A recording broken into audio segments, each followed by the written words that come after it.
aux États-Unis, c'est passé des choses incroyables. Nous avons notre ancien ami Steve Bannon, celui qui avait disparu, qui avait été un petit peu mis de côté dans le clan Trump parce qu'il était un petit peu plus extrémiste que les autres, qui a fait une intervention en live and direct, et qui a eu pas des propos, des gestes qui ont été flous. The only way that they win is we retreat, and we're not going to retreat, we're not going to surrender, we're not going to quit. Fight, fight, fight! Amen! Amen! Voilà, hein, je vous remets l'extrait. The way that they win is we retreat, and we're not going to retreat, we're not going to surrender, we're not going to quit. Fight, fight, fight! Bon voilà, il fait un petit bonjour aux gens. Ouais, il lève juste un peu la main, il a pas fait la main sur le cœur, je sais pas quoi, ça va, les gens ils voient des saluts nazis partout, on peut même plus dire bonjour à qui que ce soit, on peut plus prendre la parole. On nous a appris à l'école à lever la main pour demander la parole. Il demande, il lève la main, voilà, il dit hey, il fait coucou, hey! Et donc Jordan Bardella annule son discours à un rassemblement conservateur aux États-Unis suite à cet événement. Voilà, Bardella il s'est chié dessus. Il a dit non, c'est des vilains, non, c'est l'extrême droite. Je ne veux pas être accolé à cette affaire. On se rappelle aussi de Marine Le Pen qui se disait, qui se dissociait de l'AfD parce qu'ils étaient, ils voulaient mettre en place la rémigration. C'est là où on voit quand même que ça va mal en France. Hein.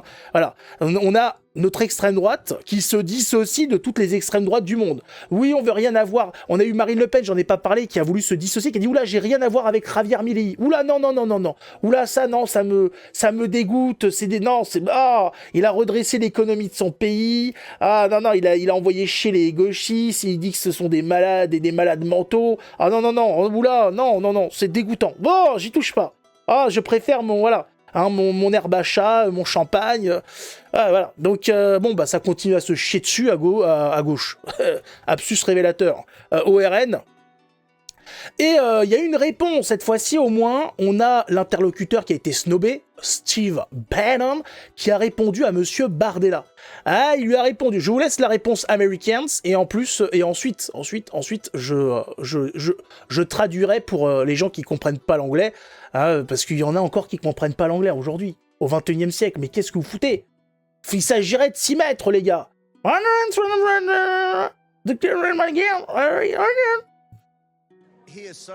Attends, man, on ne comprend pas ce que tu dis, man. Parle plus fort, je ne comprends pas. C'est un lâche. C'était une manière de saluer la foule, simplement. J'ai fait la même chose devant le Front National il y a 7 ans, quand j'ai tenu un discours. C'était pour rendre hommage à ces patriotes réunis. S'il manque de tripes et se comporte comme une petite fille, il ne dirigera jamais la France. Et Le Pen a choisi la mauvaise personne. Traduction gentille, hein. C'est une poule mouillée, c'est un lâche, ce n'est pas un homme. Il ne dirigera jamais une grande nation comme la France. Il est pire que Macron. Et à propos du geste que vous avez fait, il dit que c'est une référence au salut. Oh, l'insulte. Alors déjà, effectivement, il a dit pussy, is a pussy. Hein, c'est une petite fiotte. Et en plus, il a dit il est pire que Macron. Non mais Macron, qui est un enculé, mais un enculé c'est-à-dire il se fait enculer. C'est dans tous les sens. Pire que Macron. Tu es une fiotte et tu es pire que Macron. Oh là là là là, petite chatte. Oui, petite chatte, petite fiotte. On n'est plus à un terme près, on se lâche. On est vendredi soir, on n'est pas vendredi soir. On y va. T'as entendu Bardella? T'as entendu ce qu'il a dit? Alors, je traduis le reste. Hein. Elle a dit t'es une petite merde. Je t'ai enculé plus d'une fois sur Call of Duty. Je répète ce qu'il a dit. Attention. Hein. Moi, je suis pas responsable des propos du monsieur. Hein. Retourne sur ta PS4. Petite enflure, hein, voilà, tu sais même pas viser, hein, voilà, mange tes céréales, retourne téter les nichons de ta mère. Je suis choqué. Je ne sais pas ce qu'il faut en faire. Hein. Je sais pas ce qu'il faut en faire. Moi, franchement, ça m'aurait choqué. Hein. Moi, je serais toi, Bardella. Je me remettrais en question, je ferais quelque chose. Hein. Fuck him and fuck you. Ah oui, je l'emmerde et je vous emmerde. Qu'est-ce que vous ne comprenez pas? C'est un salut à la foule. Je salue la foule comme ça, tout le temps. Every time. Oh putain, oh là là là là là là là là. Et il a mal le pauvre. Il a pas raté. Hein. Bonne traduction. Je pense. Je sais que mon anglais est approximatif, mais Il me semble avoir à peu près bien traduit. Hein. Si j'ai mal traduit, ne m'en voulez pas. Moi, j'ai fait anglais LV24. Donc, vous savez, il en reste pas grand-chose. Hein. C'est comme ça. On peut revoir ce missile en entier. On peut le revoir en entier et surtout en grand. On va revoir ça. Pourquoi tu m'as mis cette vidéo-là en grand?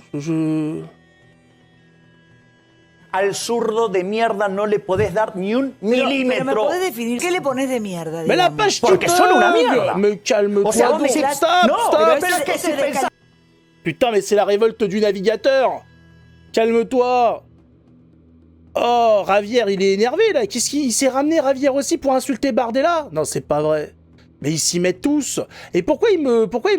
Je veux que tu me mettes cette image en grand, tu peux ou pas? Mais non, il me met que Al l'autre. zurdo de mierda no le podés dar ni un milímetro. ¿Me podés definir qué le pones de mierda? Ravière, tu me prends les couilles. Je vais... Putain, où est Steve Bannon? Ravière, tu te ramènes là. Garde tes churros, mon pote. C'est pas toi que je veux. Putain. Oh, il veut pas. Je me fais troller par Ravière. Je peux pas mettre... Putain, je comprends pas ce qui se passe, quoi. Il est où, Ravière, là? Laisse, s'il te plaît. C'est pas Ravière que je veux. Il y a les deux, c'est incroyable. Il y a tout le monde sur les côtes de Bardella. Le type, il s'est foutu dans une merde. Oh! Non, mais c'est pas vrai. Bon, on va essayer de se remettre déjà celui-là. Hein, on va essayer. C'est un lâche.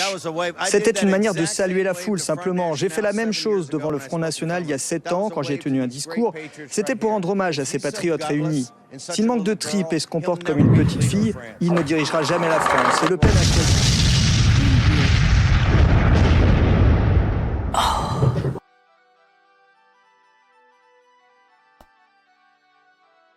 Il me troll, Gilles. Hein?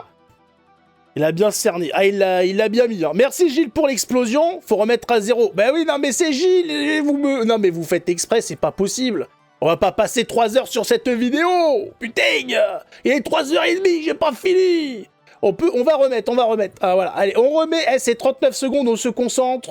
Hein, on garde ses doigts dans ses poches. Voilà, on arrête de faire des carabistouilles. On y va. Allez, là, ça marche. On y va. C'est un lâche. C'était une manière de saluer la foule, simplement. J'ai fait la même chose devant le Front National il y a 7 ans, quand j'ai tenu un discours. C'était pour rendre hommage à ces patriotes réunis. S'il manque de tripes et se comporte comme une petite fille, il ne dirigera jamais la France. Et Le Pen a choisi la mauvaise personne. C'est une poule mouillée, c'est un lâche, ce n'est pas un homme. Il ne dirigera jamais une grande nation comme la France. Il est pire que Macron. Et à propos du geste que vous avez fait... Oh, on était à la fin! Bardelfio. Bardelfiote, oui. La belle. Là, non, mais il s'est fait ridiculiser à l'international. Merci, G. Non, mais là, c'est bon, Bardella, démission. Démission de quoi? Il a aucun poste. Tu devrais mettre cet extrait pour les dons. Mais la traduction, elle est nulle. Il faudrait mettre un autre truc. En plus, ça fait 27 secondes, ça fera un petit peu long. Il y a volonté de nuire. Il y a une volonté, là, il y en a qui m'en veulent. On m'en veut. Merci, G. Il dit que c'est une référence au salut nazi. Fuck him and fuck you. Fuck you! Je l'emmerde et je vous emmerde. Qu'est-ce que vous ne comprenez pas? C'est un salut à la foule. Je salue la foule comme ça, tout le temps. Putain, mais quand est-ce que nous, on aura un politicien qui envoie chier comme ça les journalistes? Va te faire foutre! Ils sont là, oui, non, faut comprendre. Non, mais... non, mais tu vas te faire enculer avec ta question. Hein? Il y en a marre, on en a marre, les Français en ont marre. Alors, on va tous vous dégager, les journalistes. Ah, au moins, voilà, là-bas, ça plaisante pas, hein. Putain, il s'est lâché sur le Bardella. Énervé, le monsieur, hein. Très énervé. Et à la fin, j'avais mis quoi sur cette affaire? Ah, c'est J.D. Vance. J.D. Vance. Non, ils sont énervés. Hein. On a une analyse de Gérard Haro, ancien ambassadeur de France aux États-Unis, qui nous dit « Il est porteur d'une contre-révolution réactionnaire. Le retour d'une certaine civilisation chrétienne, masculine, hétérosexuelle et blanche. » Oh putain. Oh le cauchemar. Oh le cauchemar. Putain, on comprend un petit peu mieux ce qui les énerve dans cette affaire. Ah ouais, donc ça c'est gênant en fait. Ce genre de profil, c'est gênant. D'accord. Hein, Bardella, ça passe, hein, c'est un petit maniéré. L'autre, là, comment il s'appelait, l'humoriste Bellatar, ça passe aussi. Voilà. Arthur, ça passe. Tous ces profils-là, ça passe. Par contre, J.D. Vance, ça passe pas. Hein. Là, il y a un refus d'obtempérer de la politique. Ce que vous dites est très intéressant. Est-ce qu'on sous-estime ces gens ? Parce que Vance, la caricature qui est faite de lui généralement dans la presse en Europe, c'est que c'est un opportuniste, vaguement avec un vague vernis catholique, et puis que derrière, il n'y a pas grand-chose. Vous nous dites non, c'est un homme cultivé. Pas du tout. Quand vous lisez son livre, honnêtement, son livre Hillbilly Elegy, qui est traduit en français et que je conseille à tous les lecteurs, tous les spectateurs de lire, c'est un livre de grande qualité et qui dit une tragédie, une souffrance, qui est la souffrance de sa famille, puisqu'il vient d'un milieu extrêmement modeste, mais il a fait des études brillantissimes. L'homme ne m'est pas très sympathique, je le connais, je l'ai rencontré, mais l'homme est remarquablement intelligent, de nouveau cultivé, lui porte quelque chose que ne porte pas Donald Trump. Est-ce que ça veut dire qu'ils ont un vrai projet réactionnaire, conservateur ? Ils veulent changer l'opinion dominante en Europe. J.D. Vance est en effet porteur d'une contre-révolution. Il est porteur d'une contre-révolution, donc réactionnaire au sens de la science politique. C'est très très clair, le retour d'une certaine civilisation chrétienne, masculine, hétérosexuelle et blanche. Oh l'horreur, quasiment le nazisme. Mais c'est incroyable. Non mais ils mettent ça au-dessus de tout en fait. C'est limite s'ils auraient pas préféré qu'ils soient ouvertement nazis. Là voilà, là c'est vraiment civilisation chrétienne, hétérosexuelle, blanche. Non là c'est pas possible. Voilà, contre-révolutionnaire, réactionnaire. Là il a tout mis. C'est le jackpot. Non là c'est pas possible. Là le gars il a fait sauter la cagnotte. La machine à sous a pété. Non c'est pas possible. Est-ce qu'il pourrait les journalistes sont en limite. Non. Est-ce qu'on pourrait pas, ils pourraient pas simplement être nazis, les gars, là, ils vont trop loin. C'est trop.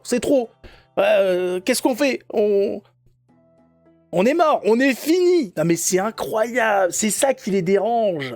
Ça leur fait peur. Ils sont là, et ça le séisme, putain. Le gars, il est contre-révolutionnaire. Ils expliquent pas vraiment ce que ça veut dire, la contre-révolution, le paradigme que ça pose par rapport aux idées révolutionnaires qui sont héritées des Lumières. C'est dommage qu'ils prennent pas 5 minutes pour poser le sujet, mais je comprends un petit peu pourquoi ils posent pas le sujet, parce que ça donnerait des idées aux gens. Si on commence à expliquer les idées, le concept de contre-révolution, là, il risquerait de se mettre des bâtons dans les roues, donc on pose des mots pour faire peur, voilà, avec cette histoire de civilisation chrétienne. Oh là là là là là là. En plus, il est catholique. On reproche pas à Trump d'être protestant. Trump protestant, ça va, ça on lui reproche pas. On dit il est complètement égocentrique, possédé par Poutine, tout ça. On lui reproche pas son protestantisme. Par contre, pour J.D. Vance, catholique. Mais ça fait peur, catholique. Moi, je tremble. Je sais pas où m'accrocher, moi. Je vais me cacher dans un coin. C'est presque nazi, quoi. C'est pire que le nazisme. C'est pire. On te parle pas de civilisation nazie. On te parle d'un projet d'idées, de groupuscules nazis. Là, on est sur carrément un concept civilisationnel parallèle qui voudrait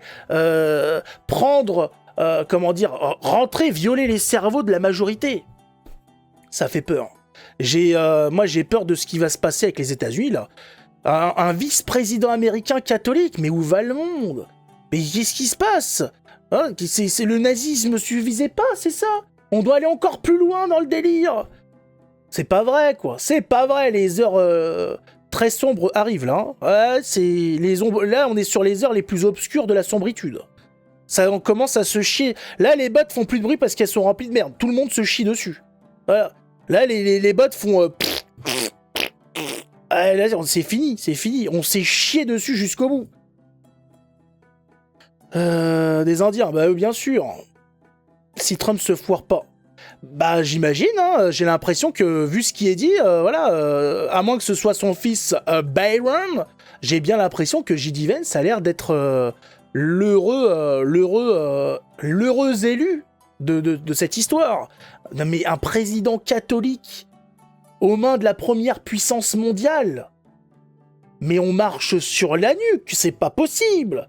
Je rappelle que les États-Unis avaient été le phare du monde. Pays occidental à mettre en tant que président un noir, avec le sublime Obama, lui-même marié avec un homme. On était dans le progrès, on était sur la bonne voie. Et c'est quoi ce retour en arrière? C'est quoi ce 360 degrés, comme diraient les journalistes?